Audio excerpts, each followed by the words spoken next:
मैं बड़गो की रहने वाली हूँ। मेरे पिता का नाम श्री कृष्ण प्यारे शर्मा है और मैं जल प्रदूषण पर बोलना चाहती हूँ। मेरा मानना है कि जल प्रदूषित गांव के जो शौचालय इत्यादि चीज़ें न रहते हैं, उससे जल हमारा प्रभावित हो जाता है, पीने योग्य न रहता है। इसलिए हमें इन सब चीज़ों पर रोक लगाना चाहिए और इसके कारण हैं जैसे कि कूड़े करकट हम नदियों में फेंक देते हैं, उससे हमारा जल दूषित हो जाता है। और मरे हुए जंतुओं को भी हम पानी में फेंक देते हैं, उससे भी हमारा जल प्रदूषित हो जाता है।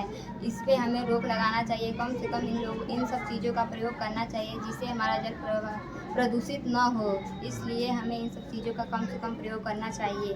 प्रभाव मानवीय स्वास्थ्य पर बहुत ही प्रभाव पड़ता है। अगर हम स्वच्छ जल ना पिए तो उससे हमारा स्वास्थ्य खराब हो जाएगा, जिससे हमें बहुत अन्य प्रकार की बीमारियां हो सकती हैं। इसे हमें रोक लगाना चाहिए।